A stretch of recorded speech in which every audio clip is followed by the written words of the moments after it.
الحمدللہ رب العالمین والصلاة والسلام علی سید الانبیاء والمرسلین اما بعد فاعوذ باللہ من الشیطان الرجیم بسم اللہ الرحمن الرحیم۔ سورۃ الشعراء چل رہی تھی اور اس کی تقریباً 54 آیات کی تفسیر مکمل ہوئی تھی، اور ماقبل جو آیات گزری ہیں ان میں یہ اس کا پس منظر آپ کی خدمت میں پہلے بھی عرض کیا تھا کہ موسیٰ علیہ السلام کی قوم بنی اسرائیل کو فرعون نے اور اس کی قوم نے، جو قبط قوم کہلاتی تھی اور قبطی ان کو کہا جاتا تھا، انہوں نے غلام بنایا ہوا تھا۔ موسیٰ علیہ السلام کو اللہ نے تبلیغ دین کا حکم ارشاد فرمایا، آپ فرعون کے دربار میں آئے، باقاعدہ جادوگروں سے مقابلہ وغیرہ ہوا، اور پھر اس کے بعد آپ تبلیغ دین فرماتے رہے، یہاں تک کہ اللہ تعالیٰ کا حکم ہوا کہ آپ راتوں رات بنی اسرائیل کو یہاں سے لے کر نکل جائیے، اور اللہ نے پیشن گوئی بھی دی کہ آپ کا پیچھا بھی کیا جائے گا۔ اب جب صبح ہوئی اور فرعون جاگا اور اس کو اطلاع ملی کہ بنی اسرائیل تو اپنے گھروں سے غائب ہیں اور یہ سب کہیں چلے گئے ہیں، تو اس نے جاسوس بھیجے اور معلوم ہوا کہ وہ دریا کی سمت جا رہے ہیں۔ اس وقت فرعون نے جتنے اس کے علاقے تھے، قبائل تھے، وہاں سے لشکروں کو جمع کیا، اور ایک بہت بڑی تعداد جمع کرنے کے بعد اس کے مقابلے میں جب بنی اسرائیل کو اس نے دیکھا تو بہت ہی تھوڑی تعداد نظر آئی، تو پھر اس نے یہ جملے کہے تھے، جیسے پچھلی آیت تھی 54ویں کہ اِنَّ هَؤُلَاءِ لَشِرْذِمَةٌ قَلِيلُونَ، کہ یہ لوگ ایک تھوڑی سی جماعت ہیں، یعنی ہمارے سامنے یہ کیا ہیں، یہ تو ان پہ تو ہم آسانی سے غالب آ جائیں گے۔ وَإِنَّهُمْ لَنَا لَغَائِظُونَ، اور بے شک انہوں نے ہمیں غضبناک کیا ہے، ہمیں غصے میں مبتلا کیا ہے، غیظ میں مبتلا کیا ہے کہ بغیر ہماری اجازت کے وہ یہاں سے راہ فرار اختیار کر رہے ہیں۔ وَإِنَّا لَجَمِيعٌ حَاذِرُونَ، اور بے شک ہم سب چوکنے ہیں، ہوشیار ہیں، ہم معاملہ فہم ہیں، اور ہم آسانی سے ان پر غالب آ جائیں گے۔ اب اللہ تعالیٰ ارشاد فرماتا ہے فَأَخْرَجْنَاهُم مِّن جَنَّاتٍ وَعُيُونٍ، تو ہم نے نکالا انہیں، یعنی فرعون اور ان کی جو قوم تھی، ان سب کو باغوں اور چشموں سے۔ اور یہ بھی آپ دیکھیے کہ حکمت الہیہ، جب اللہ تعالیٰ کسی کام کا ارادہ فرماتا ہے تو کوئی اس کے ارادے کے راہ میں رکاوٹ بن ہی نہیں سکتا، اس کے ارادے کی تکمیل کو کوئی ختم نہیں کر سکتا۔ چنانچہ اللہ تعالیٰ کا ارادہ ہی یہ تھا کہ پورے کا پورا یہ بنی اسرائیل، یہ فرعون اور اس کی پوری قوم ایک ساتھ دریا میں غرق ہو جائیں۔ تو اگر یہ چاہتا تو خود محل میں رہتا، اپنے لشکر بھیج دیتا کہ انہیں پکڑ کے میرے پاس لے کر آؤ، لیکن اللہ کی طرف سے چونکہ یہ ارادہ کار فرما تھا، لہٰذا خود فرعون، پھر اس کے سارے لشکر، پھر اس کے جتنے حامی تھے، وہ سب کے سب چل پڑے، اپنے گھر چھوڑ کر، باغات چھوڑ کر، وَكُنُوزٍ وَمَقَامٍ کریم، اور اپنے خزانوں اور عمدہ مکانوں سے۔ تو ہم نے نکالا انہیں، اللہ تعالیٰ نے پیچھے فرمایا، باغوں سے، چشموں سے، خزانوں سے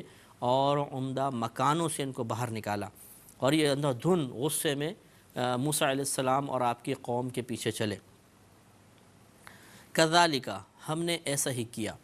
یعنی ہمارا ارادہ یہی تھا، لہٰذا ہم نے ان کو باہر نکالا۔ وَأَوْرَثْنَاهَا بَنِي إِسْرَائِيلَ،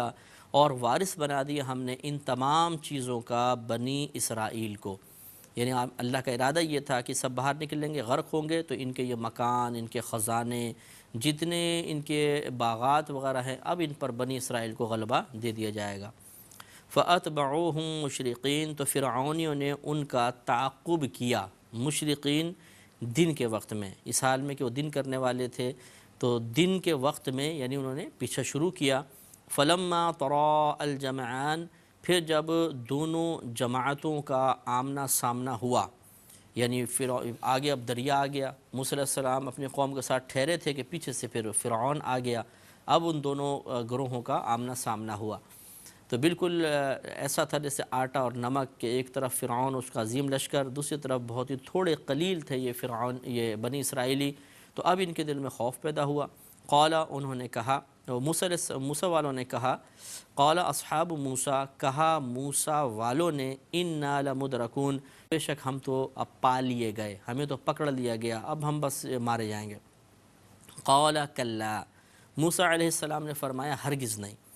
دیکھیں، جس کو وعدہ خداوندی پر اعتماد ہوتا ہے وہ گھبراتا نہیں ہے، کیونکہ اللہ کا وعدہ تھا کہ نجات دی جائے گی، فرعون کو غرق کیا جائے گا، لہٰذا موسیٰ علیہ السلام نے بالکل مطمئن ہو کر اور مستقبل کی خبر دی، ہرگز نہیں، ہمیں نہیں پایا جائے گا، ہمیں نہیں پکڑا جائے گا، یہ ہم پر غالب نہیں آئیں گے، یہ مستقبل کی خبر ہے۔ اور نبی کا کام ہی یہ ہوتا ہے کہ وہ اللہ تعالیٰ کی عطا سے مستقبل کی خبریں لوگوں کو پہنچاتا ہے۔ اس کا ایک کام یہ بھی ہوتا ہے کہ وہ خبریں دیتا ہے، مستقبل کی پیشن گوئیاں دیتا ہے، بشارتیں عطا فرماتا ہے۔ لہٰذا موسیٰ علیہ السلام نے مستقبل کی خبر دی اور فرمایا کہ ایسا ہرگز نہیں ہوگا۔ ان معی ربی سیہدین، بے شک میرے ساتھ میرا رب ہے، ان قریب وہ ہمیں راہ نجات عطا فرمائے گا۔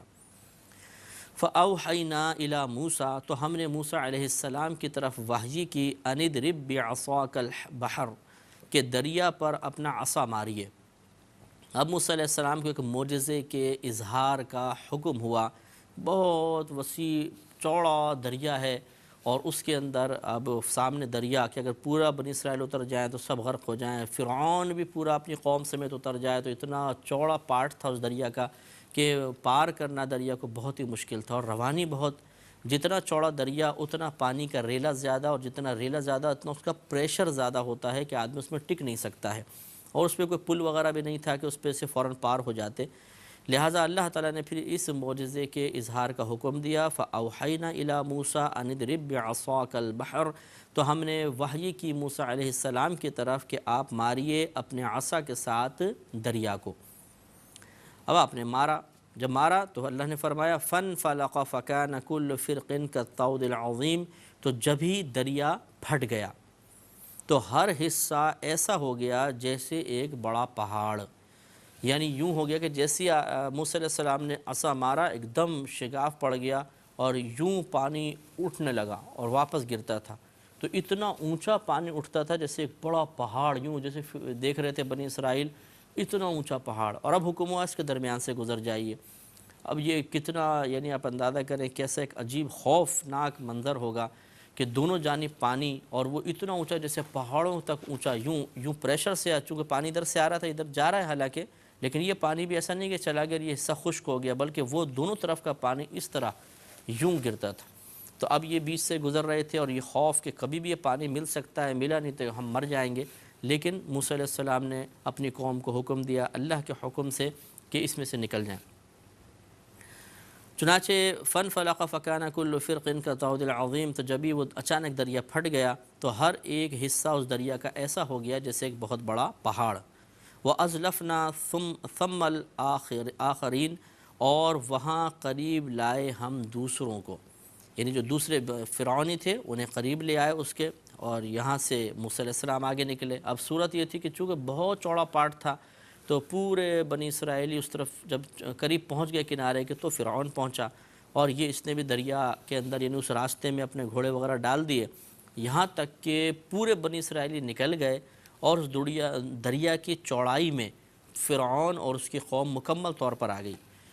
تو اللہ نے آگے ارشاد فرمایا وَأَنْجَيْنَا مُوسَىٰ وَمَن مَّعَهُ أَجْمَعِينَ، اور نجات دے دی ہم نے موسیٰ کو اور جو آپ کے ساتھ تھے تمام کو، سب کو نجات عطا فرما دی۔ ثُمَّ أَغْرَقْنَا الْآخَرِينَ، پھر ہم نے دوسروں کو غرق کر دیا۔ فرعون غرق ہو گیا، پانی دونوں پارٹ مل گئے اور یہ سب کے سب ہلاک ہو گئے۔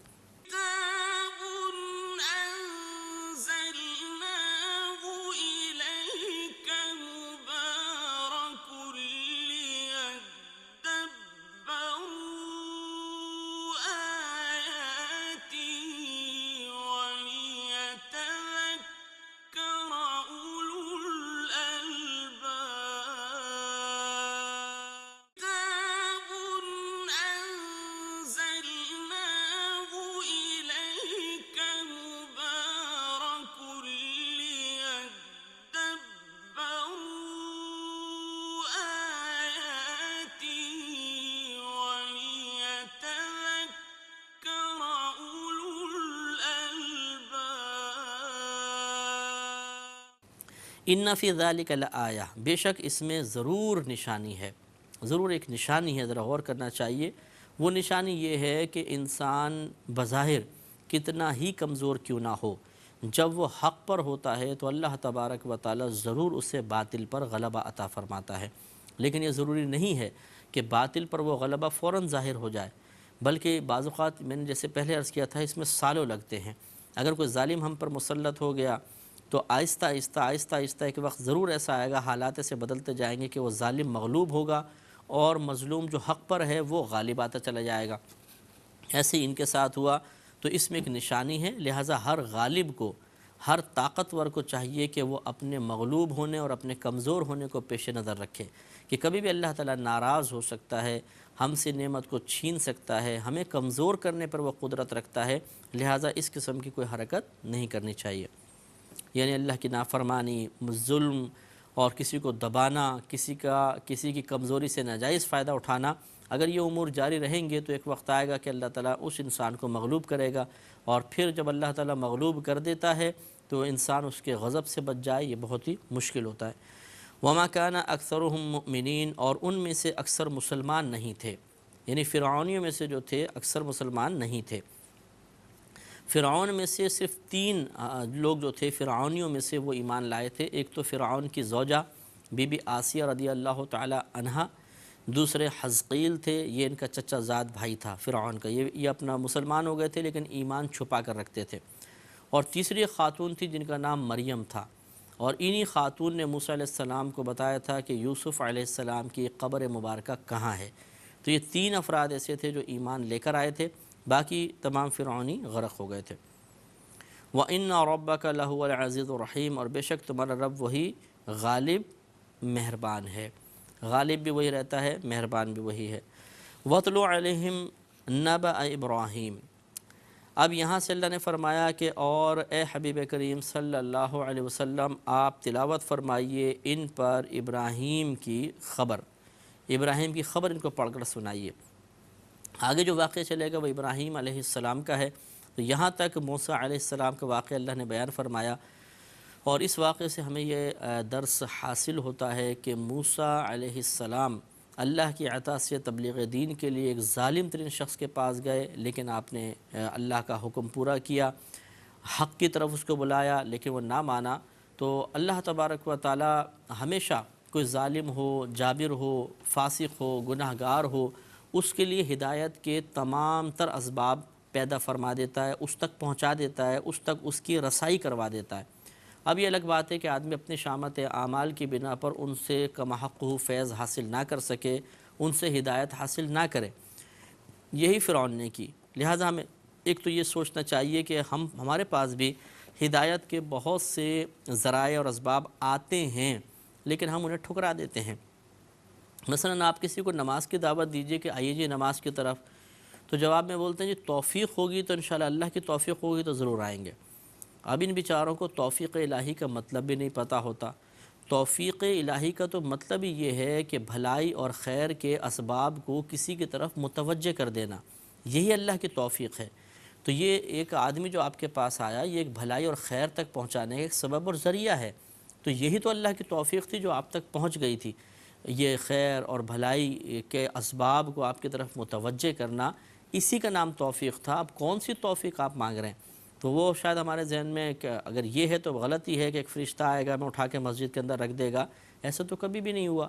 تو یہ اصل میں بعض اوقات یوں ہوتا ہے کہ ہیلے ہوتے ہیں، بہانے ہوتے ہیں، اور اس طرح ہم ہدایت اور اللہ تبارک و تعالیٰ کی بارگاہ میں قرب کی منازل طے کروانے والے ذرائع کو ٹھکرا دیتے ہیں، فراموش کر دیتے ہیں، اور اس کا نقصان پھر دنیا اور آخرت میں بہت دفعہ دیکھنا پڑتا ہے، ظاہر ہو جاتا ہے۔ لہذا یہ اللہ تبارک و تعالی نے اس واقعے میں ہمیں سمجھایا ہے، یہ اس سے ہمیں درس حاصل ہوتا ہے کہ جب ہدایت کے اسباب آئیں تو اس کو ٹھکرانا نہیں چاہیے، چاہے کتنی ہی طاقت کیوں نہ ہو، کتنی اللہ کی نعمتیں ہمارے پاس کیوں نہ ہو۔ ان وقتی نعمتوں، آسائشوں، قوت اور مناسب کو دیکھ کر اللہ کی ہدایت سے منہ موڑنا یہ بہت ہی غلط ہے۔ کبھی بھی آپ سے تمام چیزیں چھین سکتی ہیں، اس وقت اگر ہدایت بھی پاس نہیں ہوگی تو پھر ہلاکت ہی ہلاکت ہے۔ دوسرا، جسے ہم پہلے بھی عرض کر چکے ہیں کہ تبلیغ دین کرنے والے کو ہمت بالکل نہیں ہارنی چاہیے۔ حق پر قائم رہنے والے کو سامنے والے کی وقتی کامیابی دیکھ کر، یعنی سامنے والا جو باطل ہے، باطل پر قائم ہے، اس کی وقتی کامیابی کو دیکھ کر ہمت نہیں ہارنی چاہیے، اللہ تعالیٰ سے بدگمان نہیں ہونا چاہیے، غلبہ آپ ہی کا ہوگا۔ اللہ تعالیٰ ایسے شخص کو فوقیت عطا فرماتا ہی ہے، دنیا میں بھی ظاہر ہو جاتا ہے، نہیں تو آخرت میں تو انشاءاللہ ہے ہی ہے۔ تو یہ سوچنا کہ جی اللہ تعالیٰ دیکھیں باطل تو تقویت پاتا جا رہا ہے اور ہم حق پر ہیں، ہم دبتے چلے جا رہے ہیں، تو یہ ہماری آزمائش ہے۔ ایک وقت ضرور ایسا آئے گا کہ حق غالب ہوگا اور باطل دبے گا۔ اب یہ جو ابراہیم علیہ السلام کا واقعہ ہے یہ پہلے بھی آپ کی خدمت میں پچھلی صورتوں میں بیان ہو چکا ہے کہ ابراہیم علیہ السلام کا چچا آزر جو تھا وہ ایمان لے کر نہیں آیا تھا اور آپ کی قوم بھی بت پرستی کی طرف مائل تھی۔ تو اللہ نے ابراہیم علیہ السلام کو تبلیغ کا حکم فرمایا اور آپ نے ان کو تبلیغ دین فرمائی، باقاعدہ مکالمے ہوئے اور بہت ہی توجہ طلب مکالمے ہیں۔ اذ قال لأبیہ، جب ابراہیم علیہ السلام نے اپنے والد سے کہا، ابن کا اطلاق جو ہے باپ پر بھی ہوتا ہے اور چچا پر بھی عرب کے اندر ہوتا ہے، اور مفسرین یہی فرماتے ہیں کہ یہاں حقیقی والد مراد نہ لیا جائے بلکہ چچا مراد لیا جائے۔ اور اس کی ایک بڑی وجہ یہ ہے کہ نبی کریم صلی اللہ علیہ وسلم نے ارشاد فرمایا کہ اللہ تبارک و تعالی نے میرے نور کو ہمیشہ پاک پشتوں سے، پاک کمروں سے، کمر یعنی جو ہماری پشت ہوتی ہے، اس سے پاک رحموں میں منتقل فرمایا ہے۔ پاک پشتوں سے پاک رحموں میں ہمیشہ سرکار فرماتے ہیں اللہ نے میرے نور کو اس طرح منتقل کیا ہے۔ تو اس سے یہ معلوم ہوا کہ کبھی بھی نبی کریم صلی اللہ علیہ وسلم کے آباء و اجداد میں کوئی فاسق، فاجر، زانی اور اسی طریقے سے کوئی کافر انشاءاللہ نہیں ہوگا، کیونکہ یہ اس سے مطلب یہ کہ باقاعدہ ایک دلیل پکڑی گئی ہے، اور اسی لیے یہاں پر یہ تعویل کی گئی کہ اگر ابراہیم علیہ السلام جو نبی کریم صلی اللہ علیہ وسلم کے جد امجد ہیں، اگر ان کے والد کافر ہوتے تو پھر یہ کہ نبی کریم کے جو سلسلہ نسب ہے اس میں ایک کافر کا نام بھی ہوتا، اور پھر یہ حدیث صحیح نہ ہو پاتی جو کہ مستند ترین صحیح ترین حدیث ہے، تو گویا کہ پھر ایک ناپاک پشت سے نور منتقل ہو کے کسی پاک رحم میں آیا، یہ ثابت ہوتا۔ تو اس لیے یہاں پر ابن سے مراد چچا لیا جائے گا، آپ کے یہ چچا تھے آزر، ان کا آزر اس کا نام تھا۔ اس قول لأبیہ، جب کہا ابراہیم علیہ السلام نے اپنے چچا کے لیے، وقومہ، اور اپنی قوم سے، ما تعبدون، تم کیا پوچھتے ہو، تم کس چیز کی عبادت کرتے ہو؟ قالوا، انہوں نے کہا، نعبد اصناما، ہم بتوں کو پوجتے ہیں، فنظل لها عاکفین، پھر اس کے سامنے ہم چوکڑی مار کے بیٹھ جاتے ہیں، یعنی اعتکاف کر کے ٹھہر جاتے ہیں، جو گویا کہ جیسے بت کے سامنے بیٹھ جانا، آنکھیں بند کر کے اپنے پیروں پہ ہاتھ رکھ کے اس طرح ہم ادب سے بیٹھ جاتے ہیں۔ اب ابراہیم علیہ السلام نے ایک ان کو عقلی طور پر دلیل دے کے سمجھایا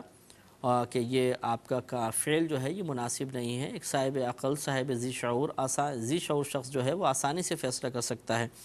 قولا، لہذا فرمایا، هل يسمعونکم اذ تدعون، کیا یہ بت جو ہیں یہ تمہارے باتیں سنتے ہیں جب تم انہیں پکارتے ہو؟ او ینفعونکم او یضرون، یا یہ تمہیں کچھ نفع دیتے ہیں یا تمہارا کچھ نقصان کر سکتے ہیں؟ تو اس طریقے سے آپ نے سوال کیا۔ اب ان کا جواب آگے آئے گا جو کہ بہت ہی عجیب و غریب قسم کا ہے، اور اس پر بہت نفیس کلام ہونا چاہیے اور توجہ ہمیں کرنی چاہیے۔ اگلے پروگرام میں انشاءاللہ، وآخر دعوانا ان الحمدللہ رب العالمین۔